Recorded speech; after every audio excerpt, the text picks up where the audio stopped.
Hello there, darlings. Welcome back to Roots and Refuge Farm. My name is Jess, and I am so excited to show you my garden today. Now, I will just give a disclaimer here on the front end. I'm normally very excited to show you my garden. I've been excited to show you my garden for the last 6 years, and I'm normally a very excited, exuberant person. But today it is a little extra because this is my first video back after taking the last few weeks off from posting on YouTube to be with my family. My oldest son's graduating high school. It's been a really busy month, and for a rest, it's been very busy. However, it's been extremely life-giving to be with my family, and honestly, it's really helped me recharge creatively in a lot of ways. So thank you so much for all of the wonderful support that you guys have shown during that time, and I'm super pumped to be coming back with a garden tour.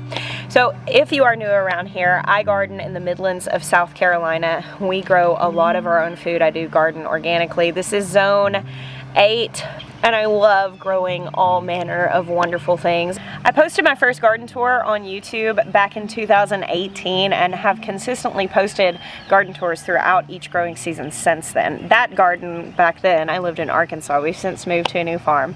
The garden we have here is really big. I don't know, it's probably really, when you break it down to actual growing space, less than an acre. So I mean, people grow bigger gardens than this, but my hope is to be able to show lots of different varieties of growing things. I love experimenting, I love trying things and mixing things up, and it has made for definitely an interesting garden, to be sure. So I'm filming this in the middle of May, and we're going to start right here at the beginning at the first high tunnel, and we will work our way down. Some of these areas are definitely in transition, and they're not just a whole lot to look at right now, but they will be very soon. In this high tunnel, this tunnel is going to be this year primarily flowers, and those are for the most part planted at this point. There are a few things in this tunnel that have remained, like right here, these are Brussels sprouts. Unfortunately, this time of year, the insects get pretty difficult to combat, and you can see that right here. These are going to end up just being pulled out and given to the animals. We grew a lot of brassicas in this space over the winter and in the next door high tunnel, and harvested tons of them. I typically do aim for my brassicas here in my area to be done by about like early May to mid-May. I threw these Brussels sprouts in kind of late, knowing that I would probably be pushing it. In order for us to really get food off of Brussels sprouts, I kind of need to start the seeds in July inside and move them out around October, and then I'm usually harvesting. I'm going to try to push that a little bit this year by starting seeds sooner. I don't know. It's hard because brassicas start growing to seed as soon as it is over really 90 degrees Fahrenheit, 32 Celsius. That's pushing the heat for Brussels sprouts. I really like it cooler than that, or any brassicas. But that whole start in July, plant out in October, usually gives us a pretty decent harvest in like January, February. These I planted out later thinking, well, maybe, I don't know, they'll grow fast. They didn't, and so I'm not going to get anything out of them, which frankly is fine. I mean, like, I'm okay with taking a risk sometimes. I had the plant started, so it's like nothing is really lost by just going ahead and planting them. I could have just thrown them away a few months ago, and the result would have been the same. I guess less disappointment. And I don't mind a little disappointment in the garden. As you can see, they're pretty bug-ridden. Here with these, we have some sweet pea flowers, which are so incredibly fragrant. If you've never smelled sweet pea flowers, I'm sorry. I have a few different types here. I've got these lighter purple ones. Over here in my green stalk, I have a couple different colors of sweet pea flowers that are starting to bloom. And as you can see, in these other beds, I've got lots of different things that are just starting to pop up. Lots of different dahlias. These are different varieties from rhizomes that I purchased. These are beets that are finishing out. Mostly these are the Cylindra beets. You can see this. And then we also have some golden beets and some bull's blood beets. I had a pretty big beet harvest about 2 weeks ago. I pickled a lot of those. We're trying a new method of putting them up by packing them in peat moss and keeping them in my storage building. I have like a pantry building with a mini split in it, and I we insulated it a lot so we could run the mini split fairly cool throughout the summer and keep it pretty cool in there to help the food last longer.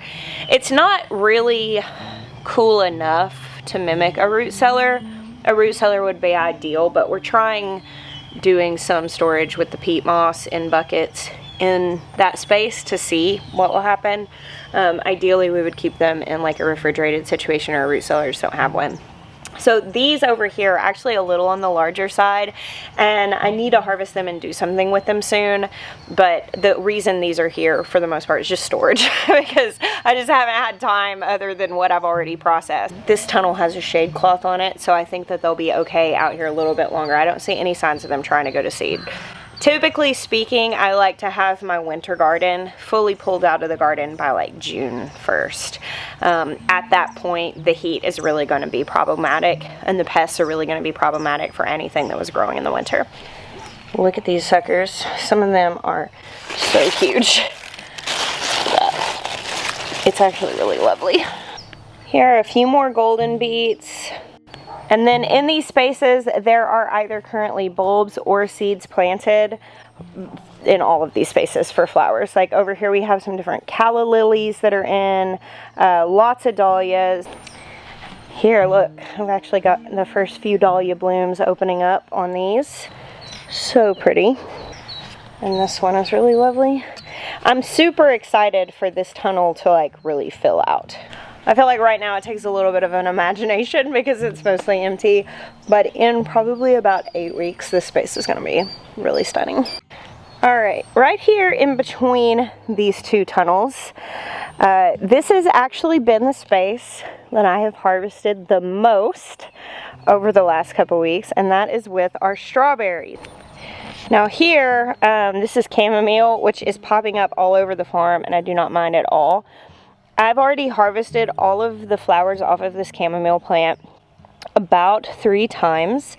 You can see lots of the little stems that are kind of just blunt ends from being harvested, and it just keeps opening. Anything that flowers, the more you harvest, the more that you're going to get, because remember, these plants are just trying to make seeds. So when you harvest the flowers, they know they haven't made their seeds yet, so they just keep trying.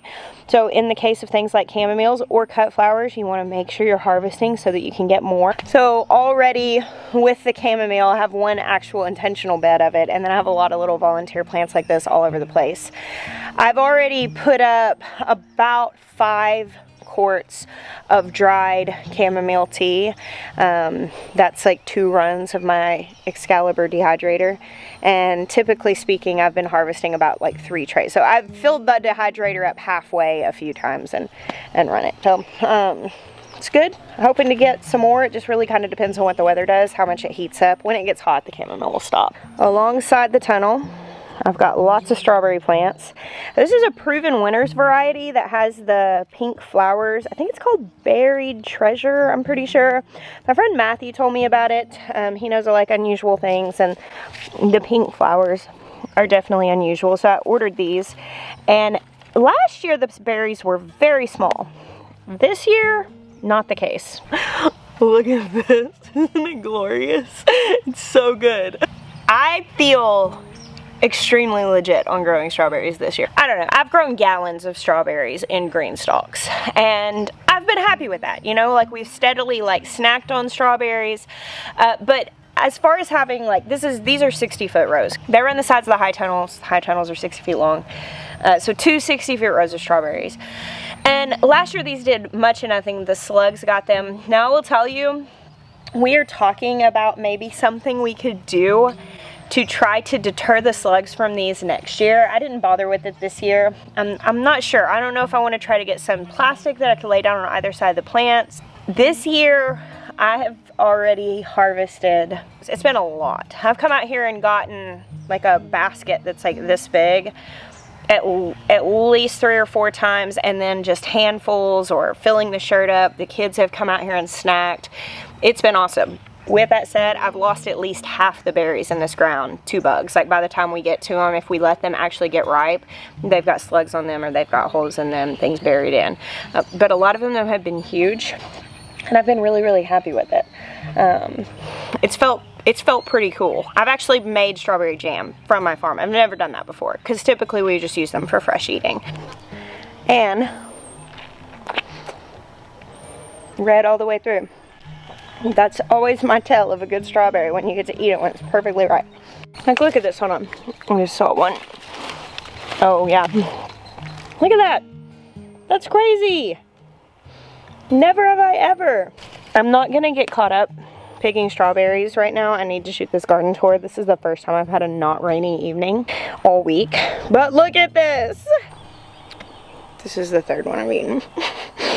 They're seriously the best strawberries I've ever had. So good.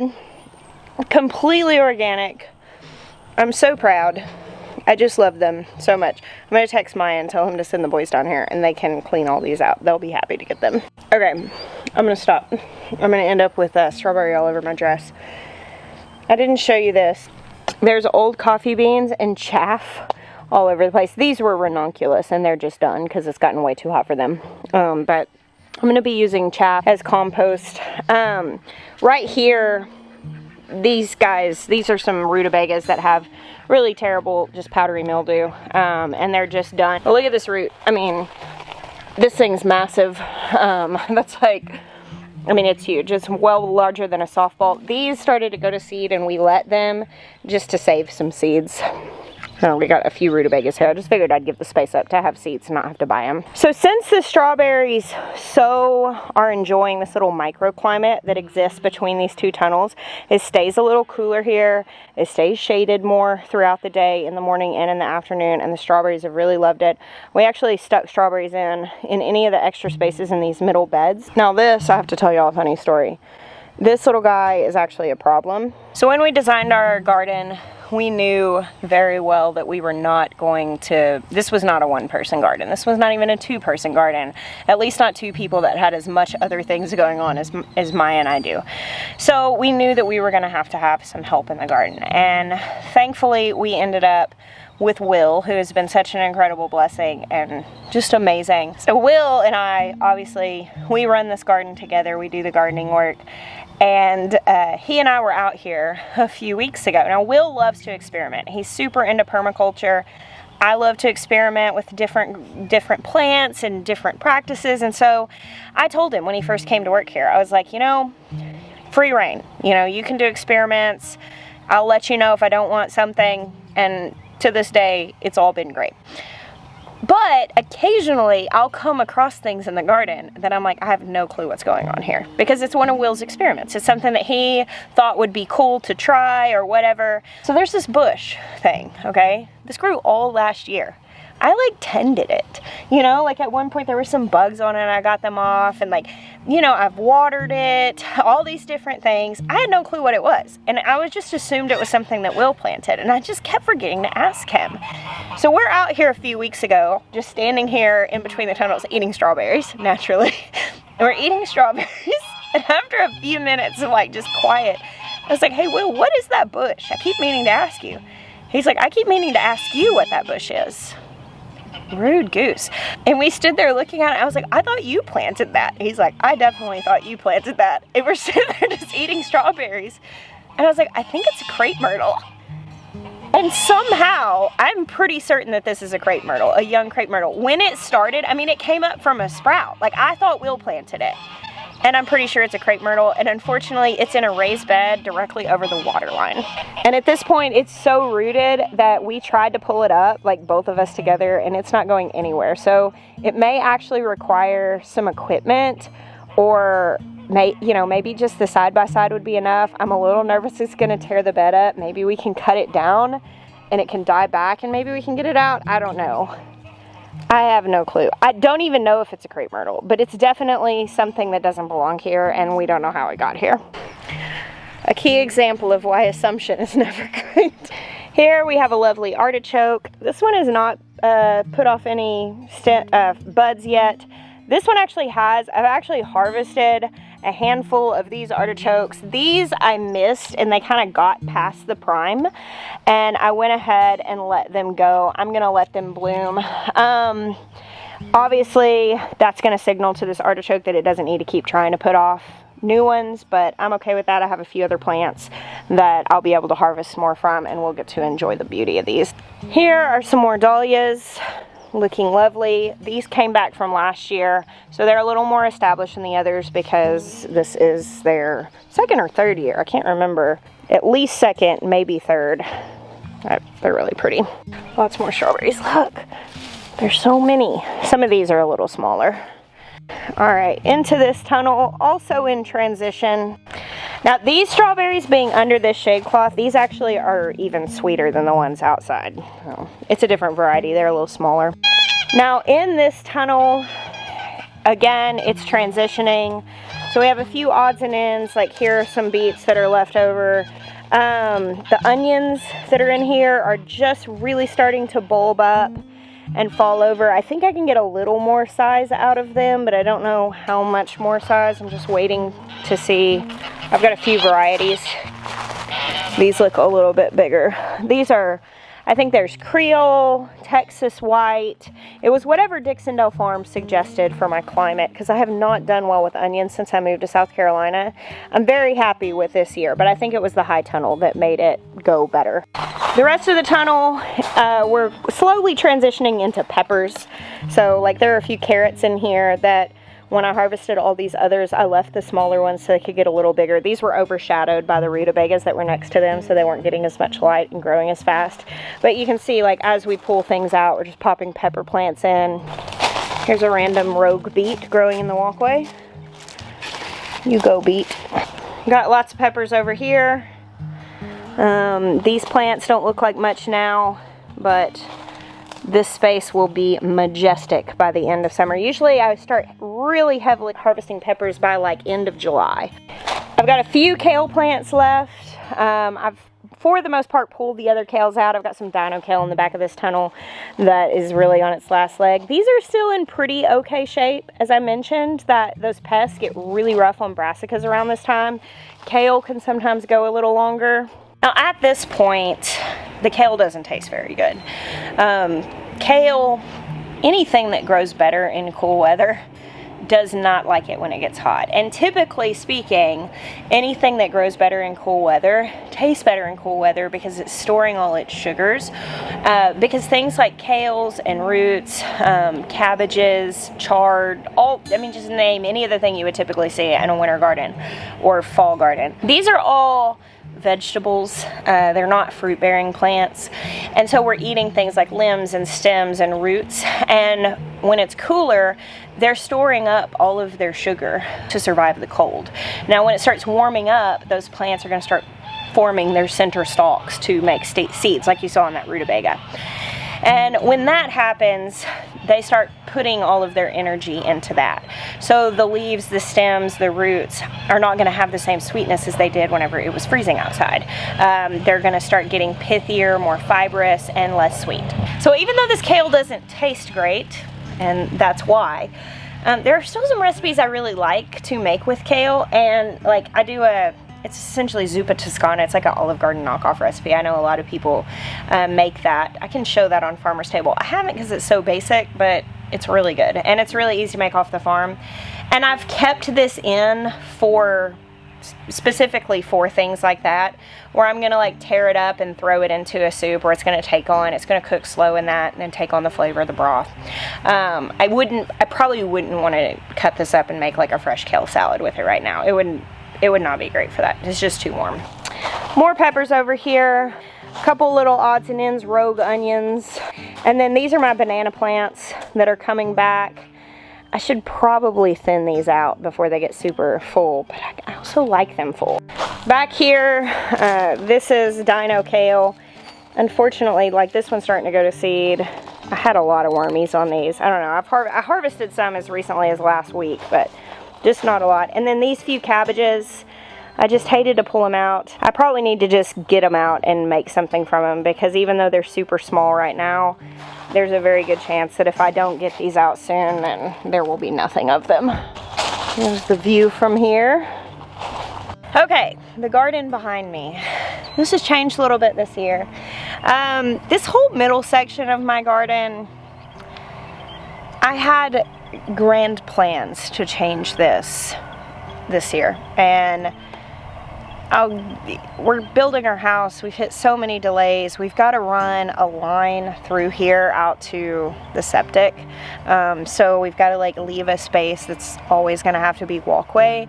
And I didn't want to plant a bunch of stuff and risk it being torn up. So this is sort of in limbo this year, which is fine. This space behind me is really beautiful looking. It looks really impressive in this video. We redid this year. We actually redid the mounds on contour just so that they would hold water a little bit more. There's not a really intense slope here. You can kind of see that it's a little bit of a slope, and it's hot in South Carolina.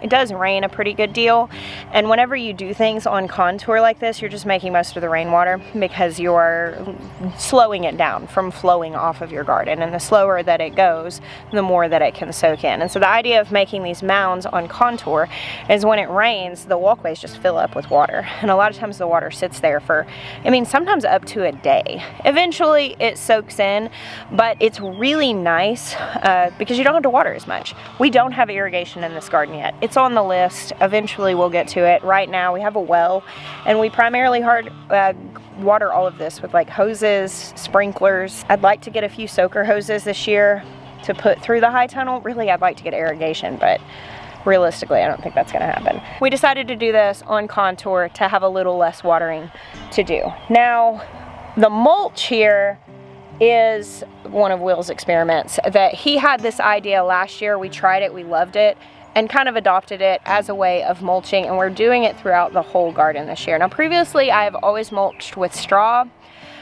and then the prevalence of Grazon and Roundup contamination in grass crops became so much of an issue that it wasn't that I was concerned so much about mulching with straw, because I can do the due diligence to ask around and make sure that I'm getting good, clean straw that's never been sprayed with any sort of broadleaf herbicide. Because as I experienced a few years ago in getting some contaminated compost, broadleaf herbicide can wipe out your vegetable garden in a season, and it's devastating.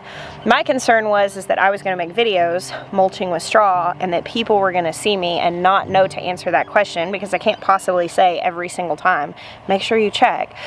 So I wanted to make a shift from that. Hay, it's very much the same problem with hay. We can more easily get unsprayed hay, but hay, it was the same thing. I didn't want to lead people wrongly. So now when I talk about mulch, I can very specifically say that. At this point, I'm really encouraging people to get piles of wood chips and let them break down for at least a year before they mulch their gardens with them, to make leaf mulch from raking up leaves in areas where they know that the leaves are clean, or to just do a lot of diligence in asking if you are going to buy straw and hay for mulch. I still prefer straw for mulch, but this is a pretty cool solution. So where it's dark, this is where the mulch has dried up. Where it's green, these are more fresh areas that have been more recently mulched. And this is a plant, a water vegetation that grows on our pond. And the idea was, if we mulch with this stuff, not only is it free, but any sort of pond vegetation is just gonna have a lot of nutrients in it because it's been feeding on the pond. So the idea was it would help build the soil. Now, there's one thing about this that I really like. It's extremely effective because it dries like a mat, as you can see. But what happens when you put all of this really wet vegetation from the pond is that all the worms and the critters in the soil actually come up to the top to eat on this. And when they do that, they effectively loosen up and fertilize all of the soil at the surface. So a lot of these beds that we were planting, the soil had gotten a little compacted and it was kind of hard to press through. We mulched it, and then when we began pushing these holes in and planting, the soil was so soft, and it was watered from this, and it was then agitated also from all of those worms. So it actually is working out really well. So all we have to do is actually break little holes in and pop the seeds into the soil. You can see here, there are little babies coming up. Happy birthday, little guys. These are okras and cowpea. Last year we did a big tilled garden in the field right across the driveway here. This year, this space is pretty much that stuff that was there. We're doing our heirloom chicken and dumplings cowpeas. It's kind of like a field pea, similar to a black-eyed pea or crowder pea, if you're familiar with that. You eat those. We let them just dry on the plant. You could pick them still fresh and cook them fresh or freeze them. We let them dry on the plant. It's just less labor intensive in the preservation. You probably get less per plant, but typically speaking, I have more space than I have time, so I just plant more. And we just store them dry. You soak them and then cook them as you would any dried beans. And then also we're doing our Kibler okra, which is another local heirloom out here, and Dutch pork pie pumpkins, which is a local heirloom. So last year we did this same like pairing of these three things, the chicken and dumplings peas, the Kibler okra, and the Dutch pork pie pumpkin. And I joked, because if you're familiar with Three Sisters gardening, which is a Native American practice of growing corn, squash, and beans all together, I joked that this is the southern version of that. This is the southern country version of Three Sisters gardening. So maybe it's like three cousins or something, I don't know. But it grew really well together. All of these things really thrive in my climate because they are local heirlooms. We harvested hundreds of pounds of pumpkins last year, gallons and gallons of dried peas, and so much okra that we eventually got sick of harvesting it and just let it go to seed. Now, speaking of that garden that we had last year, this is it. We did till this over to let the grass come back. It breaks my heart because we're just gonna have to mow this down.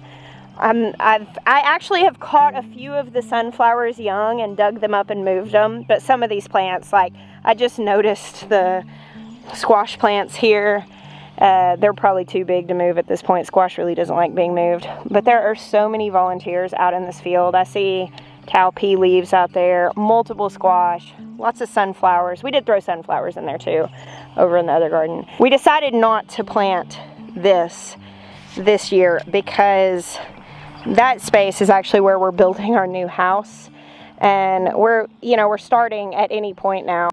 I'm saying now that the phrase "it'll be next week" has just become dead to me now when it comes to like the bank.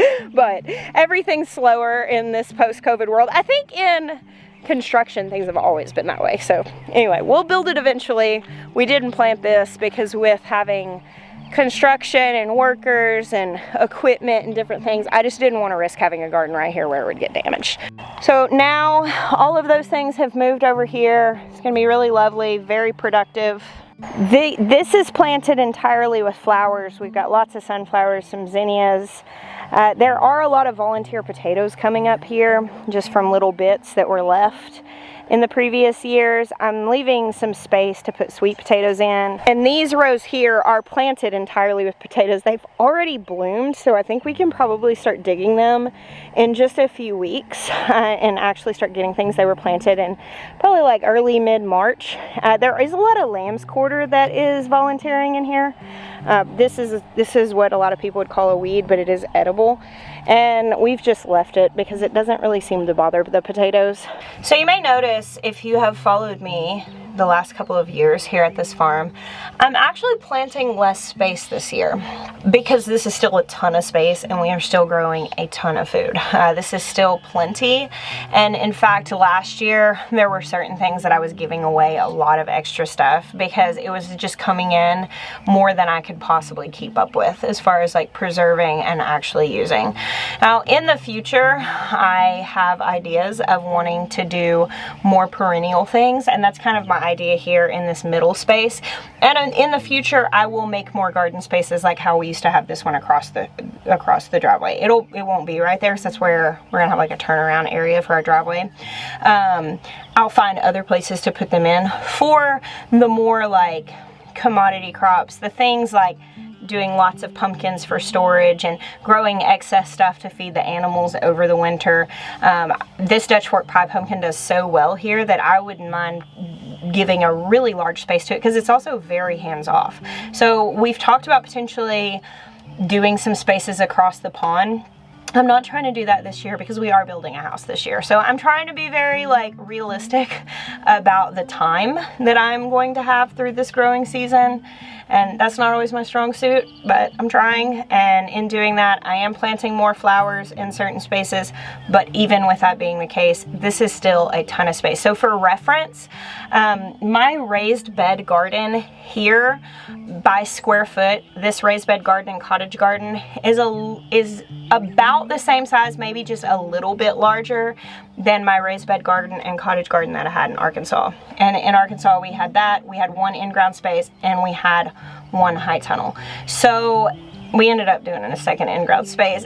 Even currently, this is still a little more space than we had then. So we were growing most of our vegetable needs there, and we can do that in this space, even with the flowers and putting to bed spaces like this. All right, here behind me, see this big broad space? This is where we're gonna have to take that line through.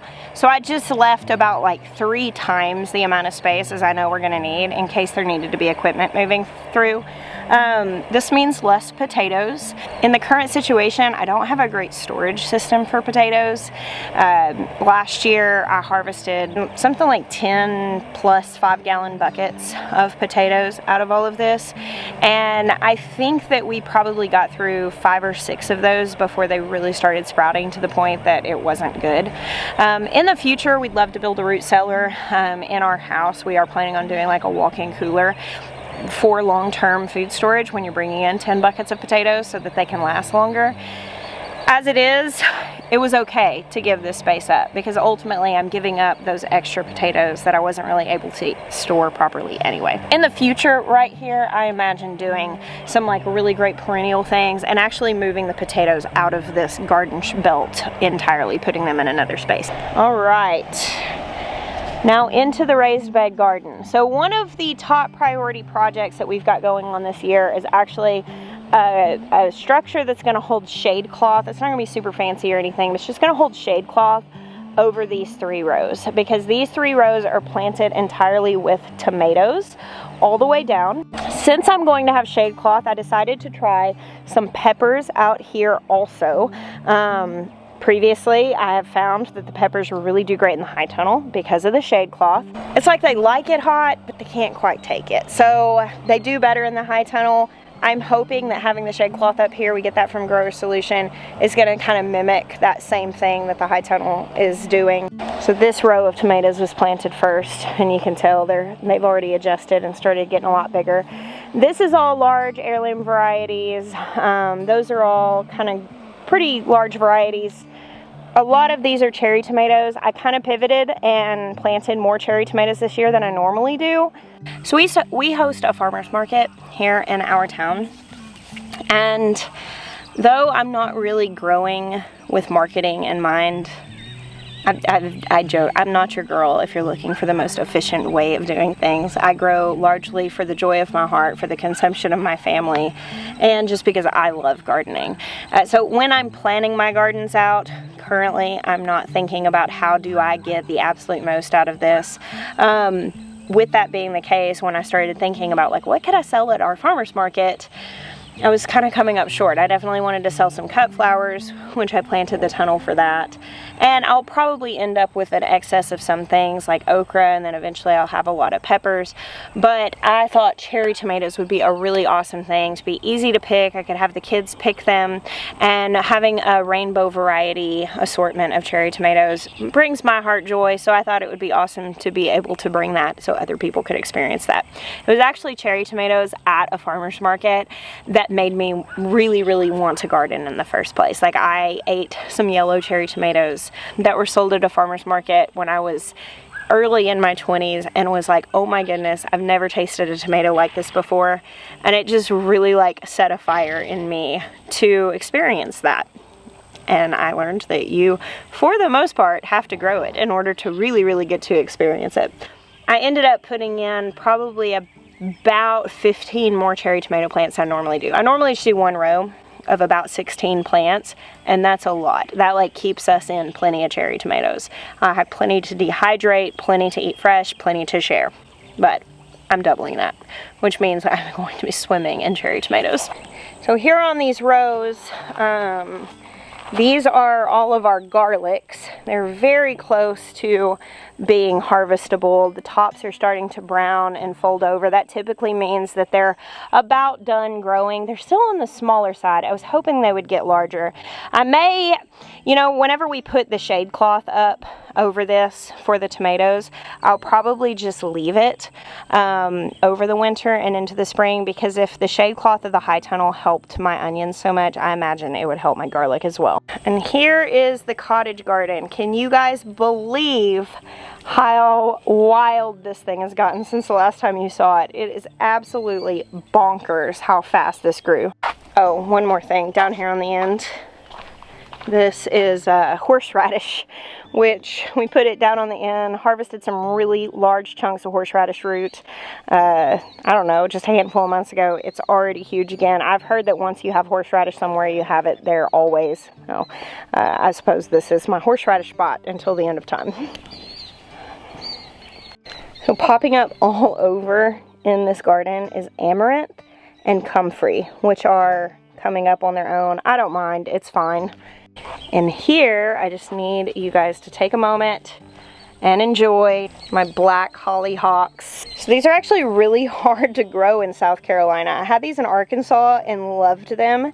Last year, all of the ones I had in South Carolina got terrible rust, which these are actually starting to get rust, but they've already largely bloomed, so it's okay. So I learned that they do better on the east side of this greenhouse, so it shields them from the afternoon sun. I think that's helped a lot with the rust. And they are as beautiful as I remember them. They have given me so much joy. I know they're kind of coming to a close. I probably have another week or so with them before this rust kind of takes them out.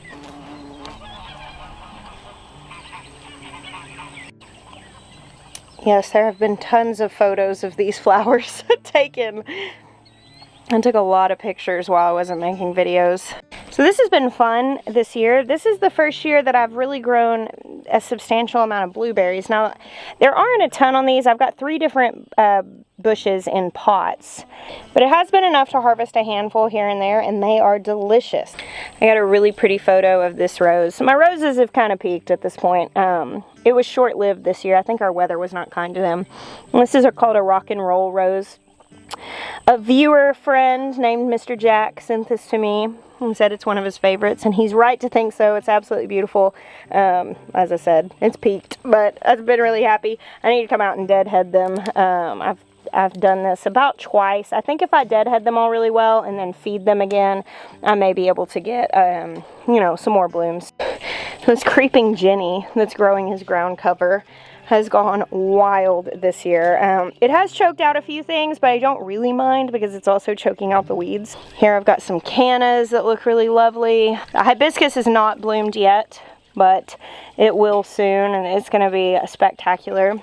So the cottage garden, you know, it's kind of a constant battle with the weeds as it gets established, but as the more of these things that do, you know, grow as ground covers come in, the less and less weeds there are to deal with. The Baptisia, I love. This is called Strawberry Lemonade. It's a proven winner's Baptisia. And it blooms pink, or it starts yellow, and then it starts to turn like this pink along the bottom. So you have 2 colors on each stalk. It's one of my favorite things in this garden. Unfortunately, it's pretty short-lived, and for whatever reason, because of the light, the ones on this side of the garden actually peak first. So as you can see, they've already kind of stopped being awesome, but they're still pretty. The foliage is interesting, and they are huge, but I like how they fill the space out. Y'all remember how I told you never to plant mint in your garden, and then mint ended up in the ground in my garden? I'm going to become the example now of why you don't want to do that. Now I will say there was a question posed by me of whether the mint could beat the Bermuda grass, and the answer is it can. It absolutely can. I give you all my mint. Look at it. Yeah, there's like a raised bed in there.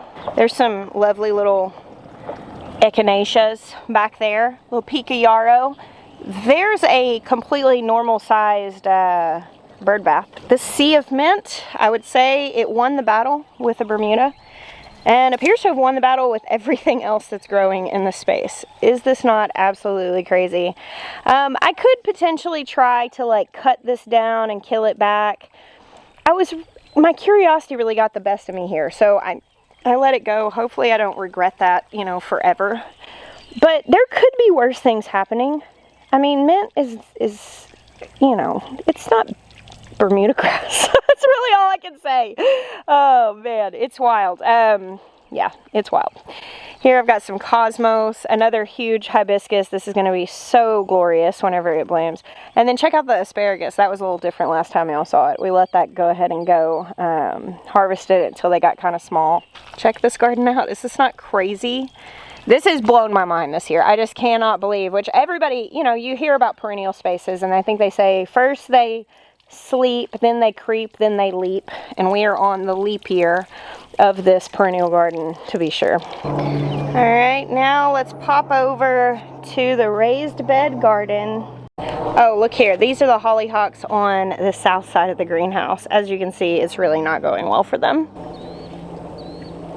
So right here, I have some Jerusalem artichokes that I planted. Now my plan for these this year is actually to just multiply them. I may get a few more of these round beds to put right here.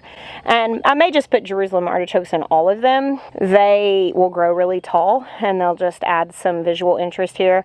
Jerusalem artichokes can be very invasive, or I don't know if invasive is the right word for them. It depends on where you are. They're aggressive for sure. I've never really had great success with growing them, but my hope is to be able to plant them along here, multiply them, and then take them and plant them kind of along like the tree line on the outside of our property, just because it'd be a really cool source of food to have out there, and it wouldn't matter if they started to kind of take over in that area. They'd be really pretty. I don't know, just a thought. Here, another hollyhock attempt that's getting pretty rusty on this side. These are all just flowers. These are gladiolas. They're about to open and they're going to be just delightful. All these chamomile plants that are just randomly in places, those are the ones I was saying, they've just kind of popped up all over. Here's another mint bed because like I need more mint. This was the intentional mint. The other was probably, you know, this went to seed and it was probably just spread that way. Here I have some eggplants which look awesome. They're starting to set their first flowers. Now this is my intentional chamomile, of which I have harvested lots and lots. Some of these are getting a little on the older side. They're starting to fall over as it gets warmer. We had a really heavy storm that knocked them around pretty good, so I haven't really been picking as many as I was. Now, this is an interesting plant. This is actually called a Nanking cherry, or they're sometimes also called bush cherries. These are cool. So they're fruiting right now. I can show you right here. The fruits grow up along each stem. Now these fruits, I've been trying to let them get super ripe because they're substantially more flesh the riper that they are. They have a pretty good sized pit. You can see here. And they're really not super sweet, but they're very, very flavorful. They're kind of like sour. They're not a true cherry. They are in that same family, stone family. I think that they're more closely related to a plum is what I was reading. But they do great in my climate and they don't take up a ton of space. I actually ordered some more of these and put them down here in these fish scale swells. I'll show you guys in a second. My idea was for these, I think they'd make really great jelly because they do have so much flavor when partnered with sugar. I think it'd be a really pretty thing that would be really good. When they first start getting ripe, you can eat them, but they're not nearly as juicy and flesh filled. So I've been kind of pushing the limit of when they're ready. I think we're probably getting pretty close. I think if I wait much longer, they may go bad. Last year, they didn't do much. This year, they're covered. I think they're definitely worth growing. Now, if I didn't have a bunch of space, this probably would not be the top of my list. I would probably give the space to things like blueberries or raspberries or something that's nicer for just eating directly off the plant. But since I do have the extra space, I thought it would be something interesting to give some variety. All right, the peas. So these peas I planted, they got killed back, I thought entirely, from one of our freezes later in the winter, and then they grew again. These are called telephone peas. They're a shelling variety. Of course, any sort of pea, you can eat them as a snap variety. But I was trying to get these to fill out their shells so that I could shell them and cook them. That's very time consuming and honestly not really worth it for me to do in excess. But I thought it would be a fun thing for the family. So you can see some of them are starting to fill their shells out, but not most. So right now, we've just been picking them and just eating the peas fresh. They're so sweet. This is a nice little video spot over here at this table. All right, let's see. So when you pick peas, really most things. It's like this with most things. But peas specifically, when you pick them, they are sugar sweet, so sweet. But they immediately start to convert their sugars to starch as soon as you pull them off the plant. So you don't want to like pick these and wait till later in the day to shell them. You don't want to pick them, shell them, and then stick them in the fridge. Ideally, you shell them and cook them right away. Right now, as I said, we've just been kind of eating them raw. I came out here the other day, grabbed a handful of pods and threw them in a salad, but for the most part, I'm waiting, hoping to be able to make something with dinner. If I can't get enough, the plants are starting to struggle a little bit because they don't like it hot. Had they grown when I had originally planted them rather than getting knocked back by the frost, we would have hit the perfect time, and I would have been picking peas 3 or 4 weeks ago, but alas, it did not work out that way. If I don't get enough to like make the side for dinner, I'll shell them and then throw them in a pasta or something. Anyway, peas are Jeremiah's one of his favorite vegetables to eat, and I've tried, but it's hard where it's hot to grow shelling peas. Here, got lots of things planted in the garden, though they're all a little on the younger side. These are ground cherries. All through here, there's a variety of different things. Now, I've got some issues here. Like here, I've got something that is eating my beans.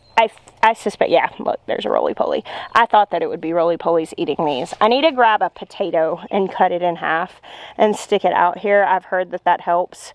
So far, the things that they ate last year, like my cucumbers, they've completely left alone. But I noticed yesterday, this was full of bean sprouts, and now, as you can see, about half of them are gone, which is frustrating, but it's okay. Beans sprout in less than a week, so I can replace it. I've got a variety of basils about, some nasturtiums. All of my pots are full of different things like lemongrass and sweet potato vines. Here's a dahlia that came back from last year. It does look like I am going to be successful with cucumbers this year. For the most part, they have come up where I've planted them. These are tomatillos. And as I said, a lot of these things are not impressive looking yet. They will be soon. I think there's squashes all in here. Lots of things are planted that just aren't coming up yet. Here I've got some noodle beans on this trellis. I did plant a couple more green stalks with bare root strawberries. These were like very bare roots. There weren't even any leaves on them, but they're starting to grow. These, however, I planted about 3 or 4 weeks before, and I'm already getting strawberries on them. Y'all, look at this. It's not crazy. I'm very happy with how well this is doing. Now, over here, I have my micro dwarf tomato green stalk. I think it's looking pretty good. Of course, these plants don't get very big, even in maturity. Some of these are tumbler tomatoes, but I think it's going to look awesome. Here, I've got a couple of citrus trees. I got these from Stark Bros. I ordered a lot of my in-ground stuff from Stark Bros this year. So I'm going to do citrus in pots from now on so I can move them into the glass greenhouse over winter. Theoretically, I should be able to grow citrus here where I live. I'm in the zone that many citrus things should grow. So my first year here, in all of my excitement to be moving to a warmer zone, I think I spent like $400 on citrus trees. I spent a lot, and I got all of them. I planted them all in the high tunnel. I was like, yeah, we're gonna do this, and we had like record-breaking cold temperatures that year. It was like a catastrophic for a lot of people, and it killed all of my citrus plants. I could try to plant them in more outdoor spaces and like try to like wrap them with Christmas lights and cover them with cloth and stuff like that. I just decided I don't want to do that. I'm just gonna put them here. Now, once we build our house, I may put a couple of citrus trees on the south side facing part of our house where it can have a little bit of a windbreak from the house, and see if I can have a couple. Like, I'd really love like a really big kumquat tree, and that should grow here, but I'm not ready to put the effort into it on a gamble. So it's pots for me from now. Oh no, I think the rain's coming back. All right, I'm gonna try to get through the rest of this kind of quickish.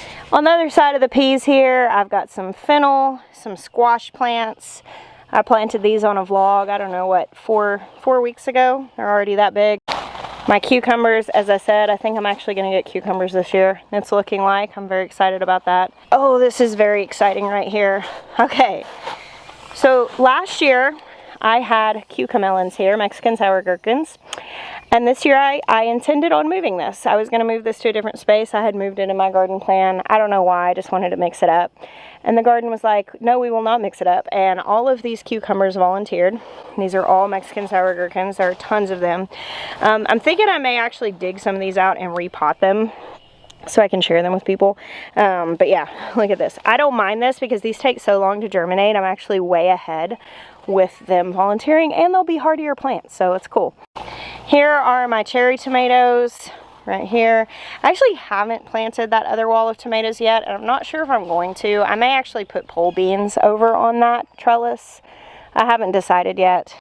And all of my other trellises, and a lot of these things, they're planted, they just haven't come up yet.